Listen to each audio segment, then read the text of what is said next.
Awal abad ke-20, dunia berubah. Listrik, komunikasi, mesin, semua membuka era baru. Nama Thomas Edison ada di mana-mana. Lampu pijar, fonograf, film.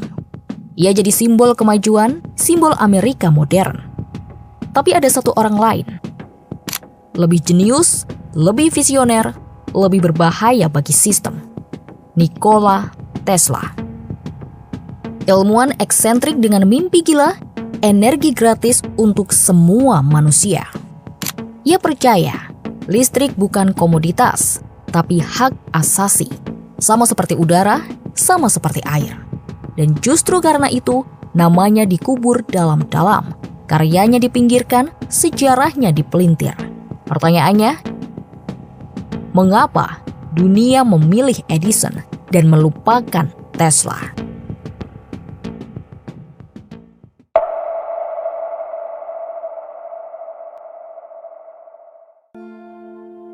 Akhir abad ke-19, dunia baru belajar arti listrik. Dan dunia orang jenius membawa dua visi berbeda. Thomas Edison, bapak lampu pijar, promotor besar arus searah atau DC, sistem yang stabil tapi hanya bisa dipakai dalam jarak pendek. Nikola Tesla, imigran asal Serbia, bekerja sebentar untuk Edison lalu keluar. Ia mengembangkan arus bolak-balik atau AC, sistem yang bisa ditransmisikan jauh dengan efisiensi tinggi. Inilah awal dari perang arus listrik. Bukan sekedar perselisihan ilmiah, tapi pertarungan bisnis miliaran dolar. Edison membangun kampanye hitam. Ia mengklaim AC berbahaya. Ia bahkan menggelar demonstrasi publik, menyetrum hewan dengan listrik AC untuk menakuti masyarakat. Puncaknya, Edison mendorong eksekusi pertama kursi listrik dengan arus AC. Ia ingin dunia melihat AC adalah listrik mematikan. Tapi Tesla tak berhenti. Didukung industrialis George Westinghouse, ia menunjukkan bahwa AC lebih murah, lebih kuat, dan lebih praktis. Tahun 1893, pameran dunia Chicago, seluruh gedung diterangi listrik AC. Penonton terpesona, dan Edison kalah di panggung global. Beberapa tahun kemudian, proyek raksasa PLTA Niagara Falls dibangun. Menggunakan teknologi AC Tesla, untuk pertama kalinya listrik dialirkan ke kota-kota jauh. Kemenangan Tesla jelas, AC menjadi standar dunia dan Edison terpaksa menerima kekalahan. Tapi perang ini meninggalkan luka. Edison tetap dikenang, dipuja, dan diabadikan dalam sejarah. Tesla mulai dilupakan, padahal dialah yang memenangkan peperangan terbesar dalam dunia listrik.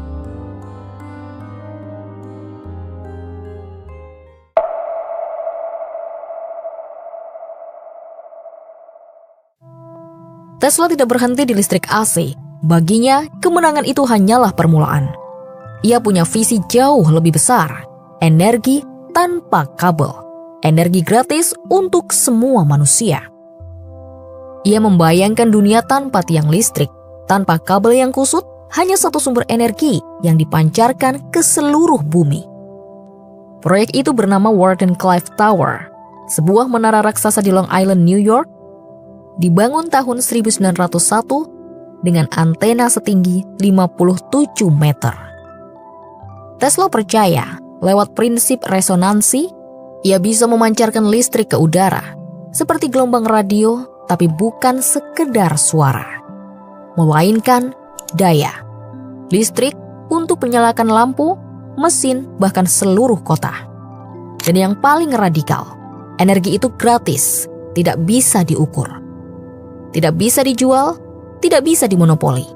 Bagi Tesla, listrik sama seperti udara. Hak setiap manusia, bukan komoditas bisnis. Bayangkan, dunia dengan energi tanpa batas, dunia tanpa tagihan listrik, tanpa perusahaan utilitas, tanpa ketergantungan pada minyak atau batu bara. Sebuah mimpi yang bisa mengubah peradaban, dan mimpi itu hampir jadi kenyataan.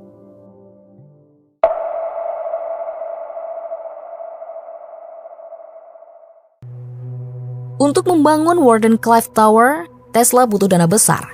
Disinilah ia menemukan sekutu atau lebih tepatnya, jebakan.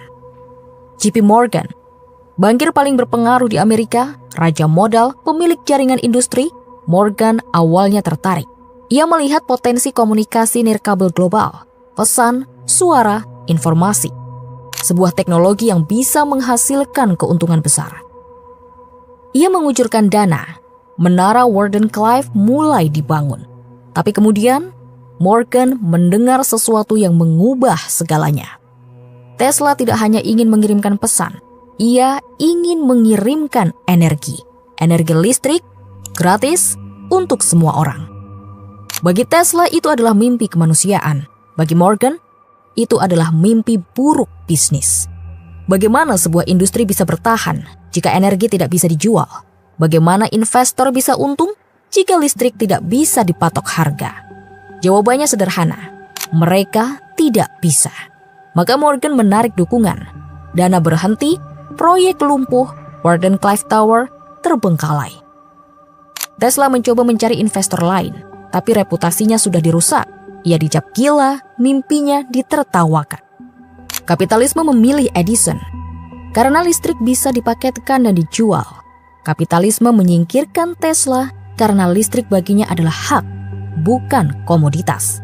Wardenclyffe Tower akhirnya dihancurkan. Besi-besinya dijual sebagai rongsokan, dan bersama reruntuhan itu, mimpi Tesla ikut terkubur.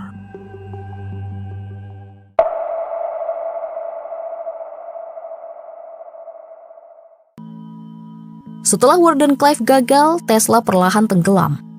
Ia masih terus bereksperimen. Tapi tanpa dana, tanpa investor, semua visinya hanya jadi catatan di buku harian. Ia hidup berpindah-pindah hotel, menumpuk uang, dan semakin dipandang aneh oleh masyarakat.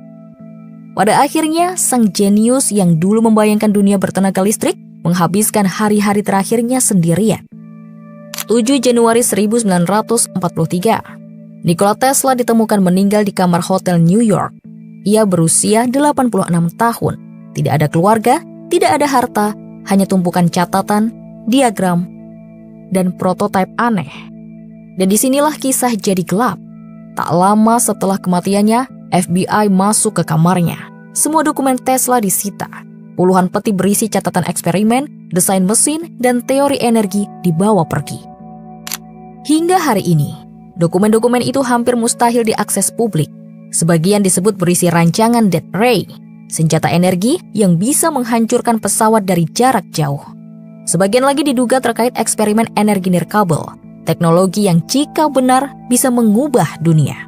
Pertanyaannya, apa yang sebenarnya ditemukan Tesla? Dan kenapa pemerintah merasa harus menyembunyikannya? Seorang ilmuwan jenius mati miskin, namanya dipinggirkan, tapi ide-idenya mungkin terlalu berbahaya untuk dibiarkan bebas.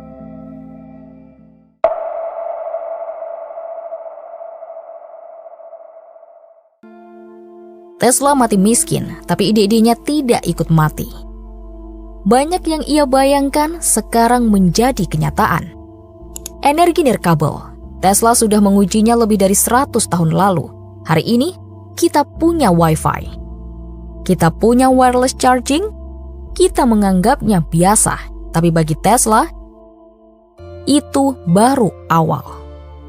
Ia membayangkan listrik bukan sekedar untuk telepon, tapi untuk menyalakan seluruh dunia, tanpa kabel, tanpa batas. Bahkan eksperimennya yang paling aneh, perangkat yang ia sebut Death Ray, menjadi legenda. Senjata energi dengan daya hancur luar biasa. Apakah itu nyata? Atau hanya fantasi seorang ilmuwan tua? Anehnya, setelah Tesla meninggal, dokumen tentang Death Ray ikut hilang. Dan jejak Tesla muncul di tempat lain. Radio, radar, motor listrik. Teknologi modern yang kita pakai sehari-hari punya jejak pemikiran Tesla di dalamnya. Tapi yang paling mengganggu adalah ini. Gagasan energi gratis Tesla masih terasa mustahil. Bukan karena teknologi tidak ada, tapi karena bisnis tidak mengizinkan. Kalau energi benar-benar bisa dipancarkan gratis, apa yang tersisa untuk perusahaan listrik? Apa yang tersisa untuk kartel minyak? Apa yang tersisa untuk para bankir? Mungkin itulah warisan Tesla yang paling ditakuti, dan mungkin juga alasan mengapa namanya sengaja ditenggelamkan.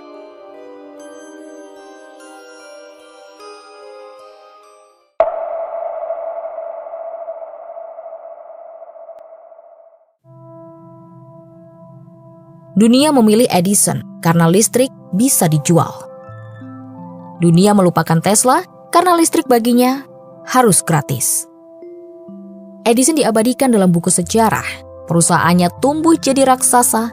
Ia dipuja sebagai ikon inovasi. Tesla mati sendirian, namanya dikaburkan, catatannya disembunyikan, mimpinya dipatahkan. Tapi jejak Tesla tidak pernah benar-benar hilang. Ia hidup di Wi-Fi yang kita pakai. Ia hidup di motor listrik. Ia hidup di setiap percikan ide yang menolak tunduk pada pasar. Pertanyaannya, berapa banyak lagi penemuan yang hilang hanya karena terlalu berbahaya bagi bisnis besar? Kalau listrik saja bisa dikontrol, apalagi yang mereka sembunyikan dari kita?